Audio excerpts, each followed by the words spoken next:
30. Pénétrer les esprits. Les stratégies de communication.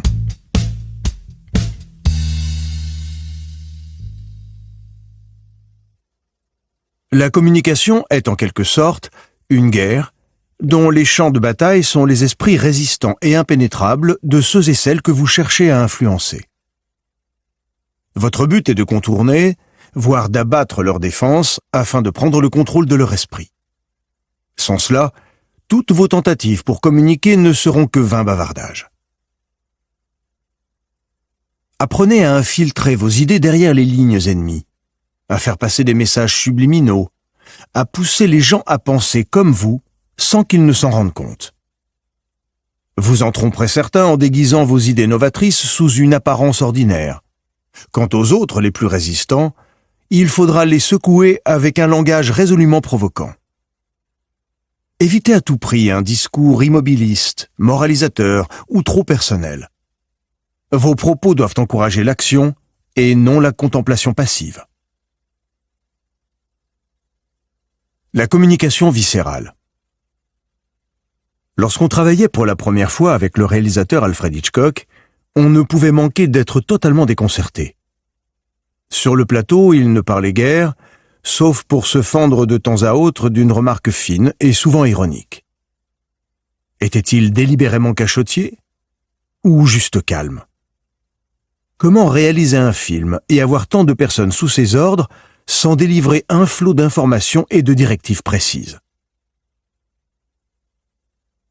Cette particularité de Hitchcock troublait beaucoup ses acteurs. La plupart d'entre eux avaient l'habitude qu'on les dorlote, qu'on discute des rôles qu'ils allaient jouer et du travail à accomplir pour se mettre dans la peau des personnages. Avec Hitchcock, rien de tout cela. Pendant les répétitions, il parlait très peu.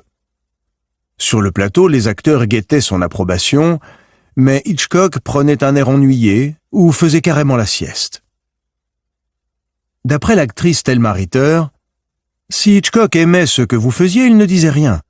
S'il n'aimait pas, il prenait un air nauséeux à vous rendre malade. Et pourtant, à sa façon, de manière indirecte, il amenait les acteurs à faire exactement ce qu'ils voulaient. En 1935, lors du premier jour de tournage du film Les 39 marches, les deux principaux acteurs, Madeleine Carroll et Robert Donat, arrivèrent sur le plateau un peu tendus. Ils s'apprêtaient à jouer une des scènes les plus difficiles du film. D'après le scénario, ils ne se connaissaient pas vraiment, mais s'étaient retrouvés menottés l'un à l'autre plus tôt dans l'intrigue. Toujours menottés, ils prenaient la fuite à travers la campagne écossaise, en réalité le plateau de tournage, pour échapper aux méchants. Hitchcock ne leur avait donné aucune indication quant à leur jeu. Carroll était particulièrement agacée par le comportement du réalisateur. Cette actrice anglaise, l'une des stars les plus élégantes de son temps, avait passé la quasi-totalité de sa carrière à Hollywood, où les réalisateurs la traitaient en princesse. Hitchcock, quant à lui, était distant, difficile à cerner. Elle avait décidé de jouer la scène drapée dans des airs de dignité offensée, comme, croyait-elle, une dame respectable aurait réagi en étant menottée à un étranger. Pour se détendre, elle discuta abondamment avec Donat, afin qu'ils soient tous deux sur la même longueur d'onde et prêts à jouer ensemble. Lorsque Hitchcock arriva sur le plateau, il expliqua la scène aux deux acteurs, les menotta l'un à l'autre, puis leur fit faire une petite visite du plateau.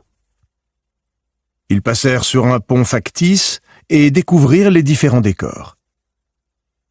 Mais au milieu de ce petit tour du propriétaire, on appela le réalisateur pour un détail technique. Il promit de revenir immédiatement et leur proposa de prendre une pause en attendant. Il tâta ses poches à la recherche de la clé des menottes. Tiens, étrange, il devait l'avoir perdue. Il partit précipitamment à la recherche de la clé. Les heures s'écoulèrent. Donat et Carroll étaient énervés, de plus en plus gênés. Ils avaient perdu le contrôle des événements, ce qui n'arrive pas souvent à de telles stars du grand écran. Alors que le moindre balayeur était libre d'aller et venir et de vaquer à ses occupations, Les deux acteurs étaient enchaînés l'un à l'autre. L'inconfort de cette intimité forcée rendait toute plaisanterie impossible. Impossible même d'aller aux toilettes.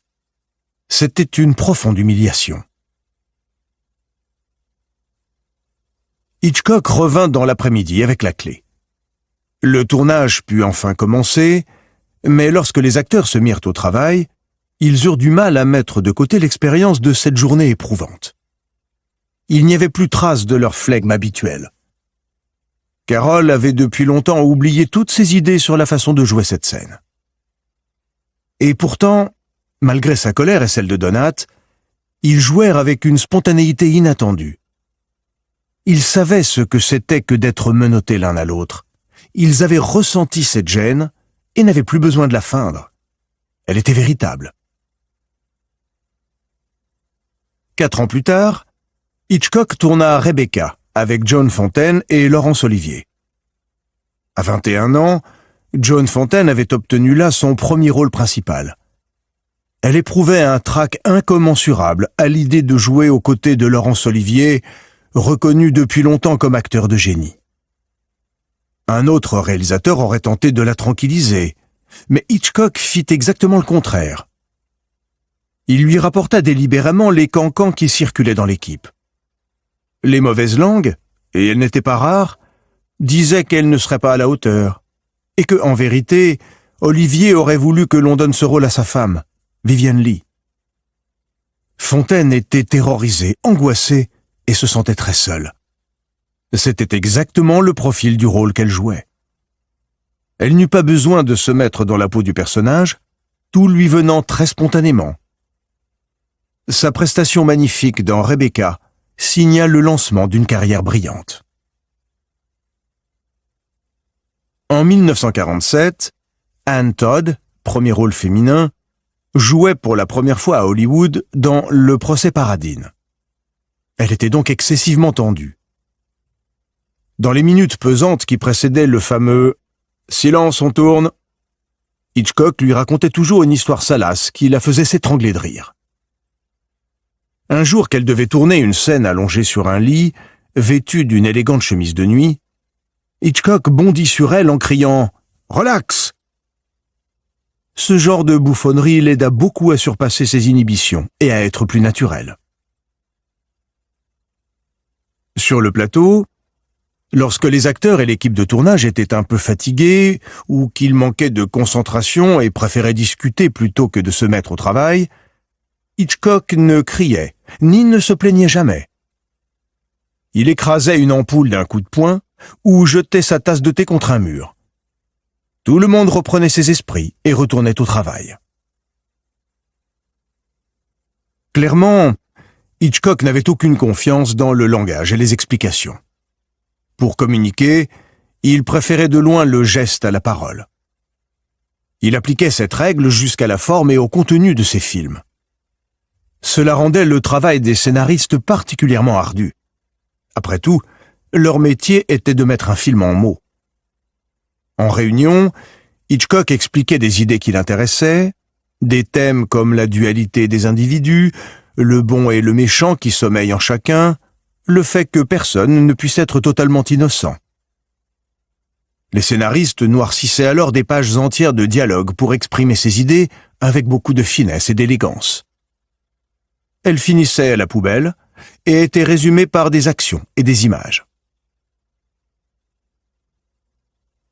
Dans Sueur froide, 1958, et Psychose, 1960, par exemple, Hitchcock introduisit de nombreux miroirs dans les décors. Dans La maison du docteur Edwards, 1945, on trouve de nombreuses images de ski et autres lignes parallèles. Dans L'inconnu du Nord Express, 1951, on découvre la scène du meurtre dans le reflet d'une paire de lunettes.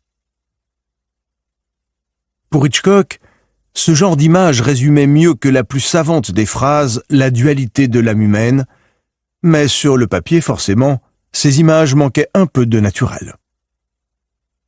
Sur le plateau, les producteurs de Hitchcock tombaient des nues lorsqu'ils voyaient le réalisateur déplacer la caméra plutôt que les acteurs pour filmer ces scènes.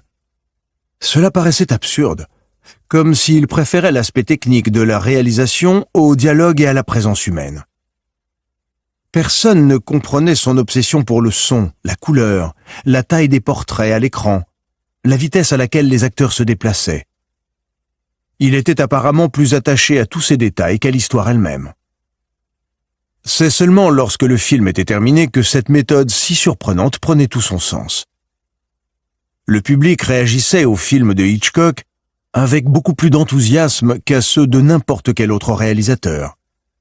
Les images, le rythme, les mouvements de caméra entraînaient le spectateur et le maintenaient en haleine. Un film de Hitchcock n'est pas une expérience de spectacle passive. C'est un acte en soi qui pénètre les esprits pour y demeurer. Interprétation. Dans ses interviews, Hitchcock racontait souvent une anecdote de son enfance. Lorsqu'il avait environ 6 ans, son père, énervé par une sottise qu'il avait faite, l'envoya au commissariat le plus proche avec un billet. Le policier de service lut le billet et enferma le petit Alfred dans une cellule en lui disant « Voilà ce qu'on fait aux méchants garçons ». Il le relâcha au bout de quelques minutes, mais l'expérience le marqua pour toujours. Si son père l'avait grondé, comme n'importe quel père l'aurait fait, Alfred Hitchcock se serait braqué et rebellé. Mais il le laissa seul, encerclé de visages étrangers et sévères, dans une cellule sombre, avec des odeurs inconnues. Cela fut plus efficace que n'importe quelle vocifération. Comme l'avait ainsi appris Hitchcock, pour donner une leçon à quelqu'un, pour véritablement modifier son comportement, il faut lui faire vivre l'expérience, viser ses émotions, imprimer des images inoubliables qui marquent profondément la personne. À moins d'être suprêmement éloquent, il est impossible d'être aussi efficace par de simples mots. Il y a trop de gens qui parlent, qui essayent de vous persuader de ceci ou cela. Les mots deviennent un fond sonore que l'on écoute ou non, dont on se blinde progressivement. Pour que la communication soit vraie et profonde, il faut ramener les gens en enfance, à une époque où ils étaient moins méfiants et plus sensibles aux sons, aux images, aux actes, à tout ce qui précède la communication verbale. Cela implique donc de parler un langage d'action, lesquels sont stratégiquement conçus pour modifier les humeurs et les émotions, ce que les gens contrôlent le moins. C'est précisément ce langage que Hitchcock a appris à manier tout au long de sa carrière. Ses acteurs, il les voulait le plus naturel et le plus spontané possible. En fait, il ne leur demandait pas de jouer. Il aurait été absurde de leur dire de se détendre ou d'être naturel. Cela n'aurait fait qu'amplifier leur malaise et les rendre encore plus méfiants qu'ils ne l'étaient déjà. Au lieu de ça, comme son père, qui l'avait véritablement effrayé en l'envoyant dans un commissariat de Londres, il poussait ses acteurs à ressentir les émotions du film, qu'il s'agisse de frustration, de solitude ou de désinhibition. Bien évidemment, il n'avait jamais perdu la clé des menottes sur le plateau des 39 marches, comme Donat l'apprit plus tard. C'était une mascarade, une stratégie. Au lieu d'asséner aux acteurs d'insupportables discours demeurant au final extérieurs à eux-mêmes, Hitchcock leur fit vivre la situation de leurs personnages de l'intérieur, afin qu'ils s'approprient pleinement leurs émotions. Cela se voyait à l'écran. Hitchcock n'essaya jamais non plus de parler à son public. Il lui suffisait de compter sur la force visuelle du film pour que les spectateurs retombent en enfance et soient bouleversés par des images et des symboles forts. Lors des batailles du quotidien, vous devez absolument savoir communiquer vos idées et modifier les comportements d'autrui. La communication est aussi une forme de guerre. Vos ennemis se méfient, ils sont sur la défensive, ils sont accrochés à leurs croyances et à leurs idées préconçues. Plus loin vous pénétrez dans leur défense, plus vous occupez leur espace mental, plus votre communication est efficace. La plupart des gens conduisent une sorte de guerre médiévale en se servant de mots, de suppliques et de soliloques comme autant de masses d'armes et de gourdins pour assommer leurs ennemis. Mais une attitude aussi directe ne peut qu'endurcir la cible. Apprenez au contraire à vous battre implicitement, de façon non conventionnelle, biaisée, en poussant les gens à abattre leur défense et en touchant leur sensibilité, en leur faisant expérimenter des émotions, en les éblouissant d'images, de symboles et de signaux sensibles. Vous parvenez alors à leur faire retrouver l'enfance, époque où ils étaient plus vulnérables, plus modelables. L'idée que vous voulez faire passer pénètre loin derrière leur défense. Cette façon inhabituelle de combattre vous conférera un pouvoir tout aussi inhabituel. Le prêtre Ryokan demanda au maître zen Bukkan de lui expliquer les 4 mondes du Dharma. Bukkan dit « Pour expliquer les 4 mondes du Dharma, il n'y a pas besoin de grands discours. » Il emplit de thé une tasse blanche, but, et cassa la tasse devant le prêtre en demandant « Vous avez compris ?» Le prêtre répondit « Grâce à votre enseignement direct et immédiat, je me suis introduit dans le royaume du principe et de l'événement. » Trevor Leggett, Samurai Zen, The Warrior Koans, 1985. Le génie. En 1498, Nicolas Machiavel, âgé de 29 ans, fut nommé secrétaire à la seconde chancellerie de Florence, qui était l'équivalent d'un ministère des Affaires étrangères. Ce choix était pour le moins surprenant. Machiavel n'était pas de haute naissance, n'avait aucune expérience en politique, pas de diplôme en droit, ni une quelconque qualification professionnelle. Mais il connaissait quelqu'un au gouvernement de la cité qui l'appréciait et avait entrevu son potentiel. Effectivement, au cours des années suivantes, Machiavel se distingua de ses collègues à la chancellerie par son énergie inépuisable, ses rapports incisifs sur les affaires politiques et ses conseils remarquables aux ambassadeurs et aux ministres. De prestigieuses missions lui furent confiées, qui le conduisirent à parcourir toute l'Europe pour des questions diplomatiques. Il alla en Italie du Nord rencontrer César Borgia et comprendre ses intentions à l'égard de Florence. Il se rendit en France pour s'entretenir avec le roi Louis XII. À Rome, enfin, il rencontra le pape Jules II. Il était vraisemblablement à l'aube d'une brillante carrière.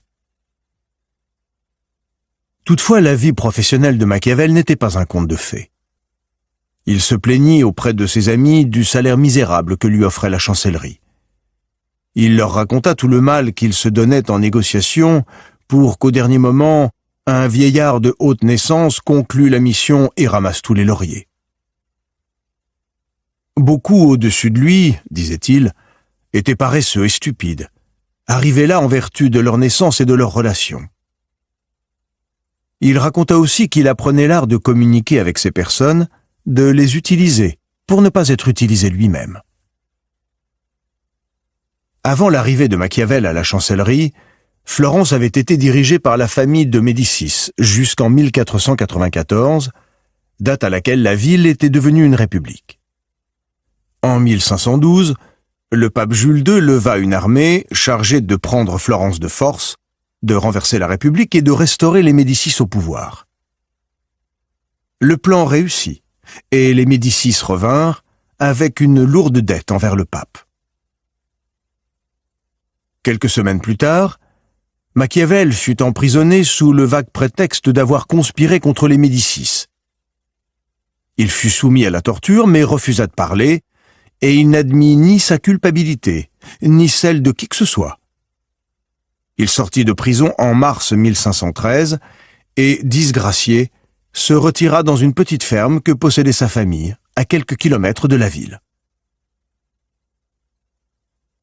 Machiavel avait un ami proche en la personne de Francesco Vettori, qui était parvenu à résister au changement de gouvernement et à s'insinuer dans les bonnes grâces de la famille de Médicis.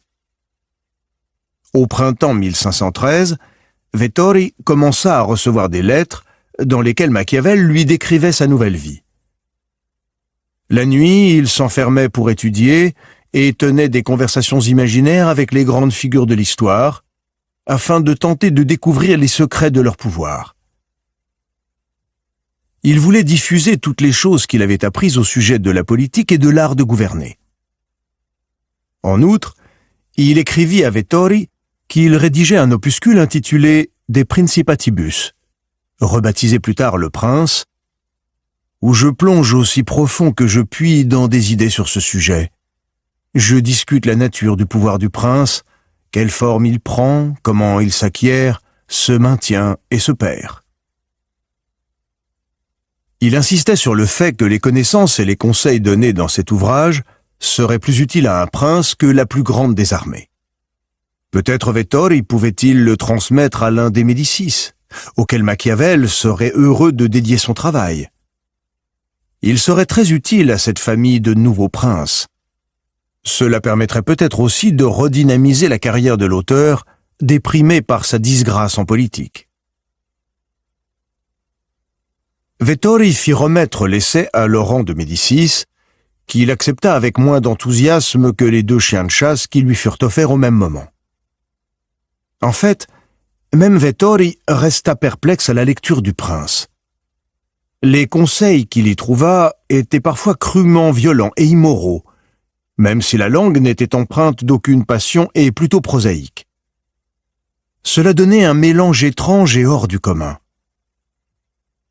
Ce que l'auteur avait écrit était vrai, mais un peu trop audacieux. Machiavel fit aussi parvenir le manuscrit à d'autres amis qui, pas plus que Vettori, ne surent quoi en faire. Peut-être était-ce une satire ? Tout le monde connaissait son mépris pour ces aristocrates puissants mais bêtes. Machiavel écrivit bientôt un autre livre, connu plus tard sous le titre « Les Discours », un résumé des conversations avec ses amis depuis sa disgrâce. Le livre rassemblait une série de méditations sur la politique et reprenait certains des durs conseils de son œuvre précédente, mais plus orienté vers la constitution d'une république que vers le gouvernement d'un seul prince. En quelques années, Machiavel revint en grâce et fut autorisé à prendre part aux affaires florentines. Il écrivit une pièce, La Mandragore, qui, quoique scandaleuse, fut appréciée du pape et jouée au Vatican. On lui demanda de rédiger une histoire de Florence. Le Prince et les discours ne furent pas publiés, mais circulèrent sous la forme de manuscrits parmi les dirigeants et les politiciens italiens. Mais ils furent peu lus, et lorsque Machiavel mourut en 1527, l'ancien secrétaire de la République semblait voué à retourner à l'obscurité d'où il était venu. Toutefois, après sa mort, ces 2 œuvres, qui n'avaient jamais été publiées, commencèrent à circuler hors d'Italie. En 1529, le rusé Thomas Cromwell, ministre d'Henri VIII d'Angleterre, parvint à obtenir une copie du Prince et, contrairement au frivole Laurent de Médicis, le lut avec une grande attention. Les anecdotes historiques du livre le rendaient à son goût vivant et distrayant. Sa langue neutre et prosaïque ne lui parut pas bizarre, mais rafraîchissante. Mais plus encore, les conseils immoraux qu'on y trouvait étaient indispensables. L'auteur expliquait non seulement ce que doit faire un dirigeant pour rester au pouvoir, mais aussi comment présenter ses actions au peuple. Cromwell ne put s'empêcher d'instiller les conseils de Machiavel dans ceux qu'il donnait au roi. Publié en plusieurs langues au cours des décennies suivant la mort de Machiavel, Le Prince se répandit progressivement par-delà les frontières. Les siècles passant, l'ouvrage acquit une vie propre et double. Il était largement condamné par Scamoral, mais en privé, avidement dévoré par toutes les figures politiques de l'histoire. Le cardinal de Richelieu en fit une sorte de bible politique. Napoléon le consulta souvent. Le président américain John Adams l'avait sur sa table de chevet. Avec l'aide de Voltaire, le roi de Prusse, Frédéric le Grand, rédigea un tract intitulé « L'anti-Machiavel », mais il n'eut aucun remords à mettre en pratique bon nombre d'idées du Florentin. Tandis que les livres de Machiavel atteignaient de plus en plus de personnes, son influence s'étendit au-delà de la politique. Les philosophes, de Bacon à Hegel, trouvèrent dans ses écrits la confirmation de beaucoup de leurs propres théories. Les poètes romantiques, à l'instar de Lord Byron, admirèrent l'énergie de son esprit. En Italie, en Irlande et en Russie, les jeunes révolutionnaires découvrirent dans les discours une source d'inspiration, un appel aux armes et le projet d'une société future. Au cours des siècles, des millions et des millions de lecteurs se sont inspirés et servis de Machiavel et de ses conseils sur le pouvoir. Mais en réalité, n'est-ce pas plutôt Machiavel qui se servit d'eux?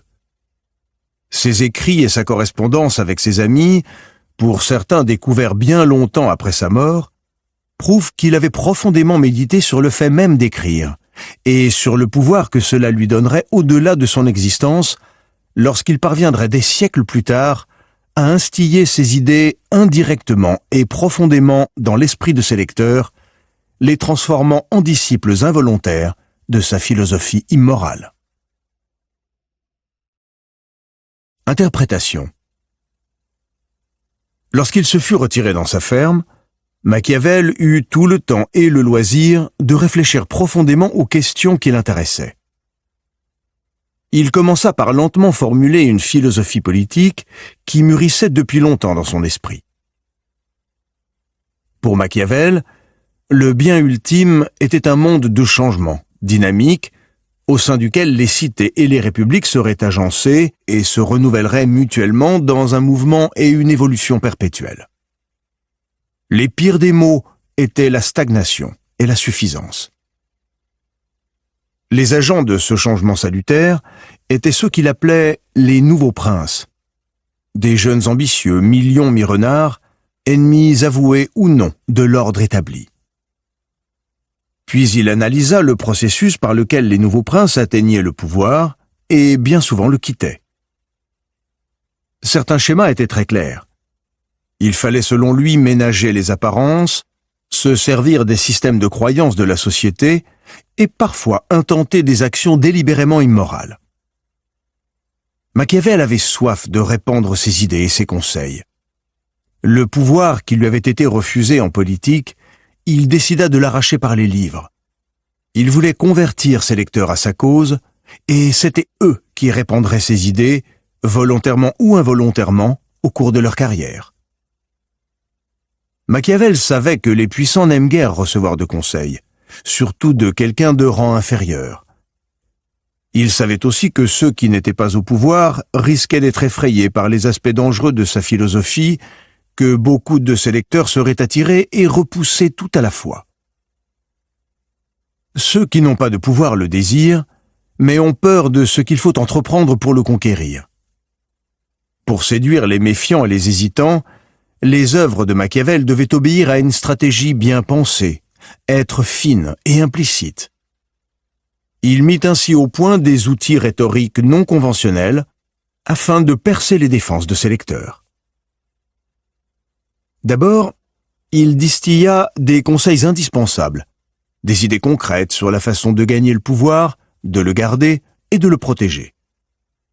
Cela attire toutes sortes de lecteurs, car nous pensons tout d'abord à notre propre intérêt. En outre, que le lecteur adhère ou non, il finit par comprendre qu'il peut être dangereux pour lui d'ignorer ce livre et ses idées. Ensuite, Machiavel illustra ses écrits et pensées d'anecdotes historiques. Les gens apprécient particulièrement qu'on leur montre comment devenir le nouveau César ou le nouveau Médicis, et surtout, ils aiment qu'on leur raconte des histoires.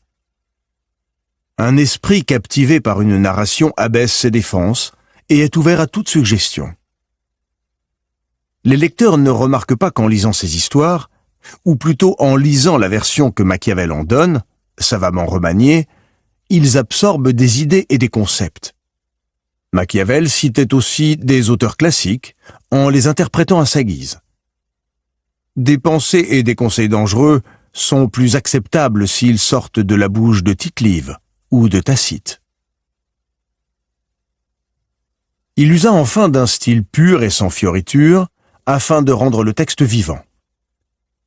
Bien loin de ralentir et de s'arrêter, les esprits ont le désir d'aller au-delà de la pensée qui leur est exposée et de passer à l'action. La violence des conseils est parfois déstabilisante, mais elle sort le lecteur de sa stupeur. Ce type de langage parle plus particulièrement aux jeunes, terreau fertile d'où sortent les nouveaux princes. Les récits restaient ouverts, ils ne disaient jamais le comportement exact à adopter. Chacun doit se servir de ses propres idées, de ses propres expériences de pouvoir pour les adapter et devenir complice et partenaire du texte. Ainsi, Machiavel prit l'autorité sur ses lecteurs, tout en déguisant la nature de sa manipulation. Comment résister à une menace que l'on ne voit pas? Les idées les plus brillantes, les théories qui pourraient révolutionner la face du monde ne sont rien si vous ne pouvez les énoncer efficacement. Elles n'ont aucun pouvoir, aucune force, si elles ne pénètrent pas durablement les esprits. Ne vous concentrez pas sur vous, ni sur le besoin que vous ressentez d'exprimer vos idées, mais plutôt sur le public que vous visez, comme un militaire se concentre sur l'ennemi qu'il veut vaincre. Lorsque vous avez affaire à des gens qui, visiblement, s'ennuient ou sont incapables de concentration, il faut savoir les distraire. Faire entrer vos idées par la fenêtre si la porte est fermée. Avec les dirigeants politiques, il faut se montrer prudent et indirect. Avoir recours parfois à une tierce personne pour déguiser la source des idées que vous essayez de répandre. Avec les jeunes, montrez-vous plus violent. De toute façon, votre discours doit être vivant, entraînant. Ne vous arrêtez jamais sur l'intelligence de votre lecteur. Votre but n'est pas de vous exprimer, mais de gagner du pouvoir et de l'influence. Moins les gens se concentreront sur la forme de communication que vous avez choisie, moins ils comprendront à quel point vos idées dangereuses s'enracinent dans leurs esprits. Pendant un temps, je n'ai jamais dit ce que je croyais, ni cru ce que je disais. Et s'il m'arrive de dire ce que je pense, je le cache toujours parmi tant de mensonges qu'il est difficile de l'en démêler. Nicolas Machiavel, lettre à Francesco Guicciardini, 1521. Les clés de la guerre. Depuis bon nombre de siècles, nous sommes tous en quête de cette formule magique qui nous permettrait d'influencer nos semblables par le truchement de la parole. Bien évidemment, cette quête est vaine. Les mots ont des qualités étranges, paradoxales. Lorsque vous donnez des conseils, par exemple, quel que soit le ton et la forme que vous adoptez, vous sous-entendez que vous en savez plus que l'autre. Cela atteint la personne dans ses angoisses et ses faiblesses, et vos propos, aussi bienveillants soient-ils, poussent votre interlocuteur à se retrancher dans les habitudes que vous vouliez justement modifier. Une fois vos propos diffusés et médiatisés, le public en fait ce qu'il veut, les interprète à sa convenance, selon ses préjugés. Souvent, lorsque les gens semblent écouter, lorsqu'ils hochent la tête et paraissent convaincus, ils s'efforcent tout simplement de vous être agréables, ou pire, de se débarrasser de vous. Il y a trop de mots. Nous sommes assaillis de messages et de slogans. Le langage n'a donc plus vraiment de valeur durable. Cela ne signifie pas pour autant que les mots soient inutiles lorsqu'on recherche le pouvoir. Il faut simplement savoir se montrer stratégique et avoir quelques notions de psychologie fondamentale. Ce qui nous change, ce qui modifie nos comportements, ce ne sont pas les mots tombés de la bouche d'autrui, mais nos expériences propres, ce qui vient de l'intérieur et non de l'extérieur. Un événement qui vous secoue affectivement rompt avec les schémas habituels à travers lesquels vous concevez le monde, et vous marque profondément. Lorsque vous lisez ou entendez en conférence un grand professeur, vous vous interrogez sur ce que vous savez, vous méditez sur le problème dont il est question, et ce processus modifie votre façon de réfléchir. Les idées sont intériorisées et ressenties en tant qu'expérience personnelle. Les images des films pénètrent les inconscients et communiquent de façon préverbale. Elles accèdent à notre vie onirique. Seuls les événements et les idées qui se logent au plus profond de l'être, qui s'enracinent dans les esprits, les pensées, les expériences, ont le pouvoir de changer nos actes de façon durable. Le personnage historique ayant le plus réfléchi sur la question de la communication est très certainement Socrate, grand philosophe de l'Antiquité athénienne. Son but était simple. Il voulait faire comprendre aux gens que leur compréhension du monde était superficielle, pour ne pas dire totalement erronée. S'il avait exprimé cela de manière conventionnelle, explicite, il n'aurait fait qu'endurcir son auditoire et renforcer sa vanité intellectuelle.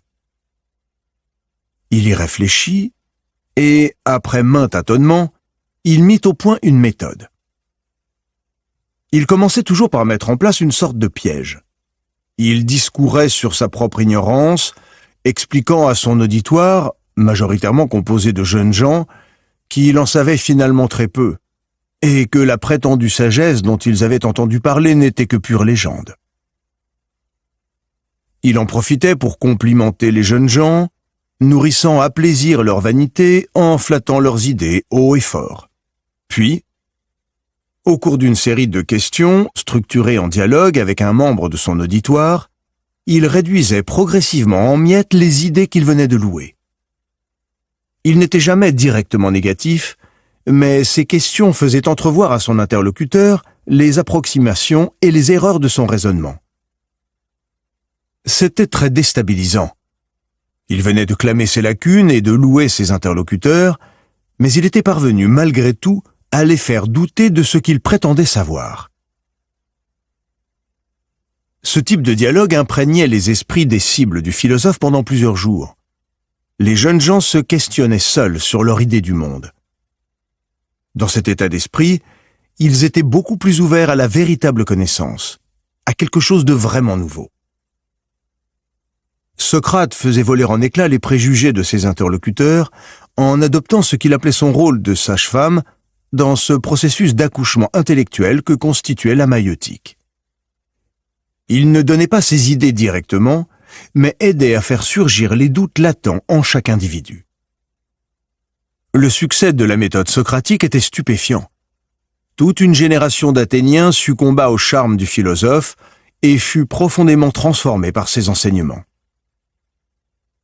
Le plus célèbre de ses disciples fut bien entendu Platon, qui répandit les idées de Socrate comme une parole sacrée. Et l'influence de Platon sur la pensée occidentale devance de loin celle de tout autre philosophe. La méthode de Socrate était un modèle de stratégie. Il commençait par se rabaisser et par flatter ses auditeurs, afin de franchir leur méfiance naturelle en contournant discrètement leur défense. Puis il les conduisait dans un labyrinthe philosophique dont ils ne pouvaient sortir, et au sein duquel tout ce qu'ils connaissaient était remis en question. Selon Alcibiade, l'un des jeunes gens avec lesquels Socrate discuta, on ne pouvait jamais savoir ce qu'il pensait ou ce qu'il voulait dire. Tout n'était que rhétorique et ironie. Ne sachant pas ce qu'il faisait, c'étaient alors les questionnements et les doutes propres de l'interlocuteur qui remontaient à la surface. Il modifiait votre expérience du monde de l'intérieur. Cette méthode est une sorte de communication en profondeur. En règle générale, le discours normal, y compris les beaux écrits et l'art, ne touche les gens qu'en surface. Vos tentatives pour communiquer sont donc absorbées par le bruit ambiant qui vous emplit quotidiennement les oreilles. Même lorsque nous disons ou faisons quelque chose qui touche quelqu'un et l'émeut, créant une sorte de connexion, c'est rarement assez durable pour véritablement modifier la pensée et les comportements. La plupart du temps, cette communication de surface suffit. On ne peut passer sa vie à se démener pour toucher chaque personne que l'on rencontre, ce serait épuisant. Mais le pouvoir d'atteindre profondément les cœurs, d'agir sur les esprits et de changer les comportements est parfois indispensable. Pour cela, il ne suffit pas de prêter attention au contenu de ce que vous communiquez, mais aussi à la façon de le communiquer. Le chemin par lequel vous conduisez les gens aux conclusions que vous souhaitez, plutôt que la manière directe et verbale de délivrer le message. Vous voulez que l'un de vos proches change une mauvaise habitude. Le plus efficace, au lieu d'essayer de le persuader qu'il serait bon d'arrêter, est de lui montrer, par exemple en imitant son mauvais comportement, à quel point cette habitude est désagréable pour les autres. Si vous souhaitez aider une personne à prendre confiance en elle et à gagner en estime de soi, de simples félicitations n'auront qu'un effet superficiel. Si vous le pouvez, mieux vaut la pousser à accomplir quelque chose de tangible afin qu'elle fasse elle-même l'expérience de son propre succès. C'est l'unique façon de lui donner véritablement confiance. Lorsque vous désirez faire passer une idée importante, évitez les sermons interminables. Aidez plutôt vos lecteurs ou vos auditeurs à faire le lien entre les pointillés et à parvenir seuls à leurs propres conclusions. Faites en sorte qu'ils intériorisent la pensée que vous cherchez à communiquer afin que la conclusion paraisse venir d'eux et non de vous. La communication indirecte a le pouvoir de s'insinuer loin derrière les défenses de chacun. Ce nouveau type de langage comprend un nouveau vocabulaire qui va au-delà de la communication explicite. Le silence, par exemple, peut être très significatif. Lorsque l'on se tait, que l'on ne répond pas, on en dit long. Lorsque vous évitez un sujet que l'on s'attendrait à vous voir aborder, vous attirez l'attention sur cette ellipse, et c'est porteur de sens. De même, les détails, ce que Machiavel appelait les cose piccole, les petites choses, d'un texte, d'un discours ou d'une œuvre d'art, ont une puissance expressive non négligeable. Lorsque le célèbre avocat et orateur romain Cicéron souhaitait dénigrer le tempérament d'une personne qu'il poursuivait, il ne faisait pas d'accusations directes ni de discours emportés. Il relevait des détails de la vie de l'accusé, le luxe inouï de sa villa, payé par de l'argent sale, la débauche de ses orgies, ses vêtements, tous les signes qui montraient qu'il se considérait comme supérieur aux Romains moyens. Cicéron jetait ces détails en passant, mais nul n'avait besoin d'explication. Sans paraître forcer la main du jury, il le conduisait vers une certaine conclusion. Il est potentiellement dangereux d'exprimer des idées à contre-courant de l'opinion publique et d'offenser le politiquement correct. Mieux vaut paraître se conformer aux normes, décalquer les idées convenables. Mais servez-vous de détails ici ou là pour faire passer un autre message. Si vous écrivez un roman, par exemple, mettez vos opinions subversives dans la bouche d'un méchant, mais qui s'exprime avec une telle énergie et une telle verve qu'il en devient plus intéressant que le héros lui-même. Tout le monde ne saisira pas vos allusions et votre second degré, mais certains comprendront, du moins ceux qui ont un peu de jugement. Ce type de message équivoque excitera votre public. Les formes d'expression indirectes comme le silence, les insinuations, les doubles sens ou les maladresses délibérées donnent aux gens l'impression qu'ils participent, qu'ils découvrent par eux-mêmes le sens véritable de ce qu'ils lisent ou entendent. Plus votre interlocuteur est investi dans le processus de communication, plus il est réceptif à vos idées. Lorsque vous mettez cette stratégie en pratique, évitez l'erreur banale qui consiste à vouloir attirer l'attention en choquant ou en étonnant. L'attention que vous attirerez ainsi est superficielle, elle ne durera pas. Si vous choquez, vous vous aliénez de nombreuses personnes et réduisez considérablement votre auditoire. Vous finirez par ne prêcher qu'aux convertis. Comme le prouve l'exemple de Machiavel, les moyens conventionnels sont plus efficaces sur le long terme, dans la mesure où ils touchent plus de monde. Une fois que vous tenez les gens, alors seulement faites passer votre véritable message, même choquant, à travers les détails, entre les lignes. À la guerre, on ne juge que sur le résultat. Si un général conduit son armée à la défaite, qu'importent ses nobles intentions, qu'importent les imprévus qui l'ont déstabilisé. Il a perdu, c'est inexcusable. L'une des idées les plus révolutionnaires de Machiavel fut d'appliquer cette rigueur à la politique. Ce qui compte, ce n'est pas ce que l'on dit ou ce que l'on souhaite, mais ce que l'on fait, le pouvoir que l'on a ou pas. C'est ce que Machiavel appelait la vérité effective, la réalité, les faits, et non les mots ou théories.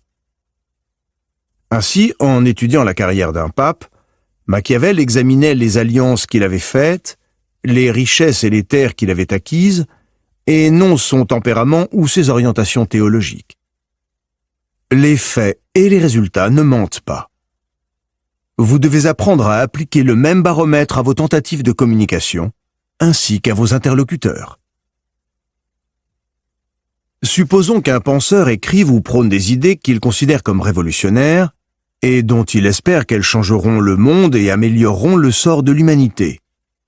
Si personne ne l'écoute vraiment, ce n'est pas un vrai révolutionnaire. La communication qui ne produit aucun résultat, qui ne fait pas avancer la cause, n'est que vain discours. C'est l'exemple même du narcissisme des gens qui aiment à s'écouter parler, qui se plaisent dans le rôle du croisé héroïque. La vérité effective de ce qui est écrit ou dit est que les choses n'ont absolument pas changé. La question de toucher les gens et de modifier leurs opinions est sérieuse, aussi sérieuse et stratégique que la guerre. Soyez très exigeant envers vous-même et envers autrui. Si vous échouez dans votre communication, ce n'est pas l'auditoire qui est ignorant, c'est l'orateur qui est mauvais. Image, le stylet. Il est long, taillé en pointe. Inutile de l'affûter, sa perfection réside dans sa forme. Il poignarde profondément et proprement. Que l'on frappe au flanc, dans le dos ou au cœur, il est fatal. Autorité. Je suis incapable de donner naissance à la sagesse. On m'accuse souvent, à raison, d'interroger les autres à tort et à travers, sans rien dire d'intelligent, à cause de mon manque de sagesse. La raison, la voilà. Dieu me contraint à jouer les sages-femmes et m'interdit de mettre au monde. Socrate, 470-399 avant Jésus-Christ. A contrario, même en établissant votre propre stratégie de communication, vous devez apprendre parallèlement à lire entre les lignes, à décoder les messages cachés et les signaux inconscients dissimulés dans le discours de ceux que vous côtoyez. Ainsi, lorsque quelqu'un vous parle par générosité et emploie beaucoup de termes abstraits comme justice, moralité ou liberté, etc., sans jamais expliquer précisément le sujet dont il est question, il est probable qu'il cache quelque chose. Les gens masquent les concessions sales qu'ils sont contraints de faire par un rideau de belles paroles. Lorsque vous entendez de tels propos, méfiez-vous. Les gens qui se montrent mièvres, familiers, et qui vous assènent des clichés et de l'argot à n'en plus pouvoir, essayent peut-être de vous distraire de la faiblesse de leurs idées, de vous séduire par leur sociabilité et leur sourire, et non de vous convaincre par des arguments solides. De même, lorsque quelqu'un emploie un langage prétentieux, fleuri, truffé de métaphores élaborées, c'est souvent qu'il préfère s'écouter parler qu'atteindre véritablement le public par une pensée profonde. De manière générale, prêtez attention à la façon dont les gens s'expriment et ne vous laissez pas tromper par les apparences.